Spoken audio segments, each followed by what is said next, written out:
Hi, good morning. Kuan lang ko ba, no? Itong kuan gani nga, wala daw tayo karapatan magsilos. May kuan, pero dila lang ko ikuan sa tong bayan na to ha. Wala kabalo naman ganun, sikat man to siya. Paita po na wala tayo karapatan magsilos. Uyab gani, magsilos man gani. Or ka nang dili pa mo uyab, or unsa ba na ninyo din na. Silos man ta, Kana pa ba kahang natay anak nga naglibin tag pila ka tuig. Wa tay karapatan magsilos. Buang na. Samot na sa kuha, silosa kay ko. Na.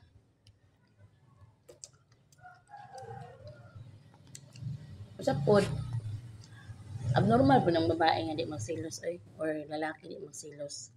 Sige pag dili mo kasado. Or anak mo niyo. Kung magsilos ka nga di mo kasado, manadapa. Kung panaprog magsilos ka nga kasado mo, patay. Patay gud ka. Kaya na yun ay karapatan patyon ka. Ano pasalamat gid ang kanina nga di pa gid kasado kay kung kasado na. Sig hilak. Kami 16 years naman po mi sa akong live-in partner. Wala mi kasal. Pero sa una silosa ko sa una. Magakan. Suraan ko lang partner pod. So dulunon pag babae ba. Maski dili sikat para kang Elias, o dulunon pod. Ay napoy now. Man di yun na mawala ang silos yun ko. Silos ko, pero kadugayan, hilak na lang man ko. Kadugayan, tod karon wala na gyud ingon na silos lang ta, pero dili na gyud ingon para sa una ba. Ngayon lang, di lang po ta ingon nga, live-in partner lang ta. Nga, wala karapatan magsilos. Silos daw yung buwang. Normal mang tao na magsilos. Kanan magsilos mga ilang hayop atong alaga gani nga di na to pansinon katong isa tong pasen magsilos man gani. Hayop na.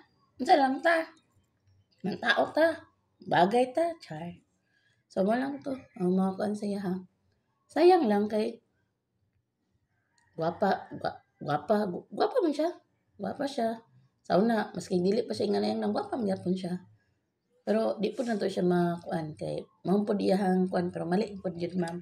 Mali jud po nga ingon ka nga walay karapatan magsilos. Silos Pero kato lang sa nara sa inyo akong kuan mao pud akong opinion. 16 years na nag-ipon.